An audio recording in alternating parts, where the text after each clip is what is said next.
What is up, everybody? Welcome into the Fantasy Tap. My name is Michael, and this is John.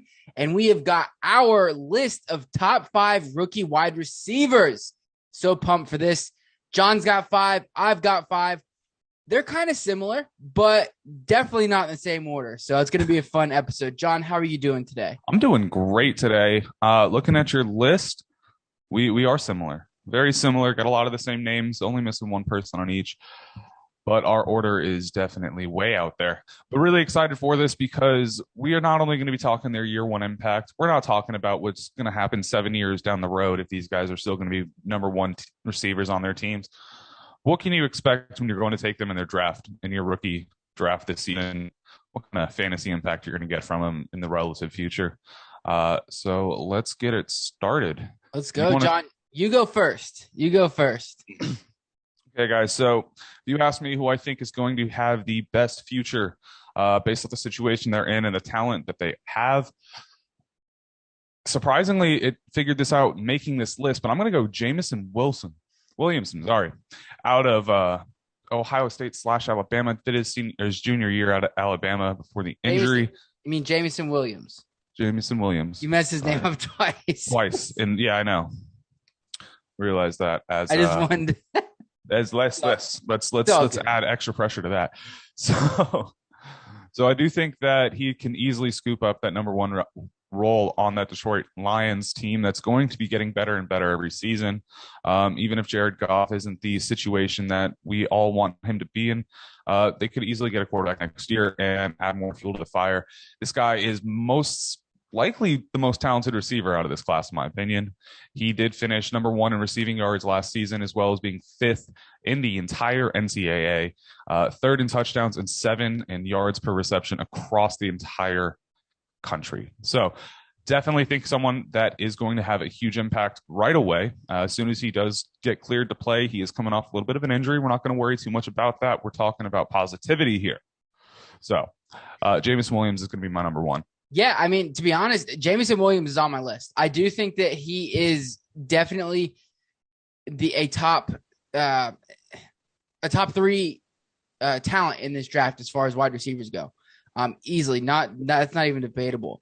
I have him at 4. I'll talk to you a little bit more why I put him there when I get there. But for me, number 1 overall and is Drake London. The size, the offense he went to, they're not going to be winning a ton of games. And I put a little more stock into, which is one reason why Jameson Williams is down on 4 on my list. I put a little bit of stock into what they're going to be doing this year, but also obviously more into the future as well. But and I think that's why I have the list the way I do. Drake London's going to be a solid receiver for Desmond Ridder to eventually throw to. Obviously they're already posting the hype videos and stuff like that of them connecting and stuff. But just this year alone, I mean, the Falcons already have 245 vacated targets. I think that they're going to be, like I said, losing a lot of games this year and next year and the year after that. I don't think we see them rise to really compete for another couple years. So because of that, I think that Drake London's they're going to have to pass a lot. And Drake London's going to be a beneficiary of that. So Drake London is my number 1 overall. I don't think he's the number 1 talent, but I do think he's in a great, probably the best situation because the lack of weapons on that offense. It's a great segue into it because he is actually going to be my number 2 on my list. I think he is going to be exceptional. Now, I don't think the Falcons are going to be a terrible team for a long period, but I do think that they're going to be a very heavy passing offense like they have been, even though they've seen some changes in the front office and obviously a quarterback this season.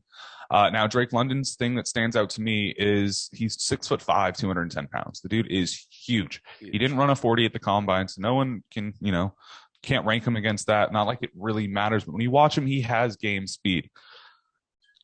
Really going to complement the fact that they've got Kyle Pitts out there as well, who has a similar body type, and we know how fast Kyle Pitts can be. And I think the two of them are going to be able to open up a lot of the passing game for Ridder or Mariota, whoever they have this year, let alone what they're able to scheme in the future. So even if they do suck, they'll be playing from behind a lot. And if they don't suck, I still think we see an offense that's super competitive. Yeah. And I love Drake London. USC's put out a lot of really good, talented receivers over the past few years, draft classes, especially when Yeah. they go early. Yeah, I know. And that's another thing is Atlanta is very good at drafting receivers, you know. We've seen it not just Julio and Calvin, but also, I mean, look at Roddy White. Everybody before them, they've been very good at hitting on receivers. So my next guy, number 2, is going to be Treylon Burks. I didn't love him coming out of college, but I do love the fact that he went to where his comp land was. You know, it's a perfect situation for him. There's Robert Woods there, but he's coming on. He's older, 29, about I think gonna be 30 by the time the season starts. Coming off the knee injury. It's not going to be an offense that's based around Treylon Burks. There's not going to be a ton of pressure on him to perform right away, right out of the gate, because they have Derrick Henry. However, I do think that he's going to contribute and contribute very well, and can eventually be that team's wide receiver 1, and also be a potential wide receiver 1, playing off of that play action that Derrick Henry gives. Maybe probably not this year, but I do think in the next year or two, we could see him in the top 12 wide receivers for fantasy football. Absolutely. Again, following it up with my number 3 here. So I guess what we have here is just so far, just Jameson Williams is sitting really low for you. You let him fall. But I'm agreeing with you. Treylon Burks, definitely a great talent for this draft. Something I think that we can note is A.J. Brown, who he is comping as, but a little shiftier apparently, did put up 1,000 receiving yards this rookie season, 1,000 receiving yards this sophomore season, and then put up 800 yards with less games last season. So we're talking about someone who's been in a situation that's been getting 1,000 yards. He's gone. No Julio this year. We've got really nothing. No Corey Davis. So there's no complimentary receiver. And like you're saying, Robert Woods has been someone who's been kind of getting banged up more and more every season and is able to be extremely productive. Outside of that, you don't see a lot of other options. So I think that we could see Treylon Burks cap 1,000 yards this season. No problem. I would almost say that as long as Tannehill is being productive, that's what we're going to get. Yeah. I think his only issue is going to be touchdowns. I mean, I don't see him putting up double-digit touchdowns. But definitely I could see him getting 1,000-yard receiver. And that's why I say I don't think he'll be like a top 12 or anything like that, but I do think he'll be fantasy relevant this year. Yeah, I think wide receiver 2 is well within his reach. Yeah. So, and that was your number 3? That he is my number 3. He is my number 3. Sweet. All right, my number 3. And I wish I was more. I will say this. I wish I was more vocal about this and this take in previous episodes and things like that. But number 3 is going to be the best receiver out of the Ohio State class this year, and that's going to be Chris Olave. He is a technician at running routes. His route running ability really reminds me of Keenan Allen. I also think he's very underrated. Now, going into the New Orleans Saints is going to not have to be that team's number 1. He fell into a really good spot. He can learn from Michael Thomas, and Jarvis Landry is there as well. I think this is a great spot for him. And with Jameis Winston at the quarterback position, I believe he's going to be slinging the ball. I really think this is a perfect landing spot for Chris Olave. And that's why he's my number 3. I think this year, another rookie who can really help your team immediately, but then has the tremendous upside, down the road. I would have to agree with you. Spoiler alert, my number 4. So funny, man. Moving right down the list. I think that he is the better Ohio State receiver out of him and Garrett Wilson, though Garrett Wilson is incredibly talented as well. Kind of looking at a situation where if Jamar Chase and Justin Jefferson got drafted in the same year, or you can even go back to Jarvis Landry and OBJ getting drafted out of LSU together. You comped him to Keenan Allen because of his incredible route running ability. I would agree with that, except I would even possibly throw him into the same group as Michael Thomas, the other receiver that he's going to be hopefully playing across from this year, depending if Michael Thomas can get healthy. And then, fun fact too, they both went to Ohio State. You're talking Yeah. about two guys coming from the same college, similar builds, similar schemes. I think that you're talking about someone who could be incredibly impactful. And if Jameson, oh my gosh, I am Jameis Jameis Winston. I did it too. Don't worry. has any sort of consistency this year, we could see Chris Olave making impacts very, very soon. Someone again that I could see making a low end wide receiver 2 finish in year 1. Yeah. Yeah, definitely. And Jarvis Landry's not going to be that long. 1-year deal. I mean, he might get signed to another 1-year deal later on, but I mean, I'm not worried about him. Down the stretch. So I'm more concerned about Michael Thomas being there long term. I don't know. We see him there much longer if the cap hit that he was. 2 years. Yeah, 2 years. I would say 2, 3, maybe 3. I don't know his cap off the top of my head, but obviously he signed that big contract a couple years ago. But all right, my number 4 is John's number 1. Really, that's the only difference, and that's going to be Jameson Williams. You know, the only reason why I have him here is because of I took a little more weight into his year 1 impact. I do think he's going to be a great receiver. And like I said, I think he's a top 3 receiver in this class, skill wise. My only concern is if with Amon-Ra St. Brown and Jameson Williams both being on a rookie contract, if DJ Chark does work out for the Lions and they extend him to 2 or 3 years, that's my only concern.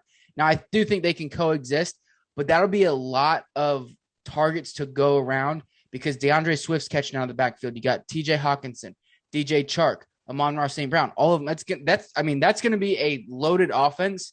But hopefully for Jameson Williams' fantasy value, I really hope that it's a one and done thing for DJ Chark and he moves on. And he doesn't have like a pop off year or anything like that, which I don't think he will. But that's just in the back of my mind. Like I said, Jameson Williams, like definitely a top 3 talent. I just think there's a lot of mouths to feed, and we don't know exactly when he'll be back coming into this year. Okay, I think that's fair, but I'm gonna put this on you. DJ Chark's not going to work out because still hasn't worked out. Amon-Ra St. Brown is not going to be what we got the last 13 weeks of the season. But Jameson Williams, as soon as he comes in, baller. I mean, like I said, I don't doubt the talent. I don't doubt the talent. All right, guys. So this is going to be a little bit more of a personal feeling. I really feel like this guy's going to work out. And I know me and Mike definitely differ at this pick. But for my number 5, I'm actually going to be taking Georgia's wide receiver, George Pickens. Now, this guy is 6'3", 200 pounds, and missed a majority of his last season at Georgia due to him tearing his ACL during spring workouts. But he did come back for the bowl game, played very well. And watching through this guy's tape, his demeanor is just a bully. He's got he's famous for bullying the cornerbacks off the line, pushing them out of bounds, squirting them with water bottles, grabbing them by the face mask and punching them in the head. He just loves to play physically, and that's what I love to see in a receiver. Does go to the Pittsburgh Steelers with an incredible head coach. Possible quarterback situation issues, depending on if Kenny Pickett or Mitch Trubisky doesn't want to work out. But he finds himself in a situation where Deontay Johnson is up for a contract this year. Chase Claypool is going to be up for a contract next year. And neither of those guys, really have been incredibly impressive. Deontay Johnson's a great catcher of the ball, but isn't that true X receiver that Pickens can be. So I think that he's someone that I want to make sure I grab in my drafts because I believe last I checked, he was going somewhere around the beginning of the second round. Yes. You can get him. You can get your running back if you want a Breece Hall and you have an early second pick and still grab a great receiver that might not be great this year, but I do think in the end, he's going to be someone that is going to be dominating the end zone. I definitely think there's a strong possibility that he can, stay in Pittsburgh long enough to work through, Chase Claypool being there. Deontay may or may not be there by that time, but hopefully they get better at offensive line, and then hopefully Kenny Pickett works out. I mean, there's a lot of contingencies and things that have to happen, I think, for George Pickens to be a really solid fantasy receiver, but I do believe he has the skill to do so. He's also got to stay out of trouble off the field. So, Tomlin's going to handle that. yeah. So he's going to work out for like 3 or 4 years, right around contract times when he's going to end up on another team, and maybe we see some Antonio Brown situation. There we go. There we go. I like the mold. So, and then finally, my final pick, number 5, and I will be completely honest with you. The only reason why I have him here at 5 is because of his talent and his ability. Don't love this landing spot. Don't love the quarterback throwing to him. Brooks is going to hate us when he hears this podcast, but that's going to be Garrett Wilson. Like I said, I think he has a tremendous talent. I don't think he's as good as Chris Olave, but he's got amazing hands and he's got amazing awareness as well. So I do believe that Garrett Wilson will be a solid receiver in this draft now, and I do think it's nice because, yes, they have Elijah Moore, but that's about it. I'm not worried about Corey Davis. I'm not worried about any of their tight ends taking, snaps from him or targets from him. So Garrett Wilson's going to be that team's number 1. That's what he's drafted to be there for. And, I want a number 1 wide receiver on a team. I mean, and that's who Garrett Wilson is and will be. So that's why I have Garrett Wilson in my top 5. So, yeah. I can agree with you on the talent, and I think that the situation that he's in is more hit or miss than anything. If it's good, if it works out, it's going to work great, and I'm going to look really dumb for not having him on my list because he is incredibly talented. If it doesn't work out, he's going to be in purgatory for the next 4 years. Yeah. Yeah. So my biggest worry for him is that the offense isn't schemed to be as pass heavy when they were having their most success last season. But with how their offseason went and the changes that the Jets got and the draft picks that the Jets got and the amount of talent that they got, they completely changed that. And Zach Wilson could take that step and start having 30 completions a game. So we're gonna have to see what happens. Love Garrett Wilson. I just don't think that he's going to be in a situation where he's going to be getting enough catches and targets. I do think that Elijah Moore is a more comfortable receiver for Zach Wilson this year. So awesome. Sweet. All right, ladies and gentlemen, that is it. That is John and I's top 5 rookie wide receivers to take in your rookie drafts. Love to see it. Great list. Pretty much very similar. And I believe a lot of people's are going to be very similar. There were some top tier rookies that, stood out. And then their landing spot made it that much better. So, But anyways, ladies and gentlemen, thanks so much for tuning in. If you have not, go check out our TikTok, check out our YouTube shorts. We got a lot of other content coming for you in that aspect. So, all right, guys, thanks so much. John, thank you for hanging out. Of course, man. I'll see you guys around soon. All right, see you.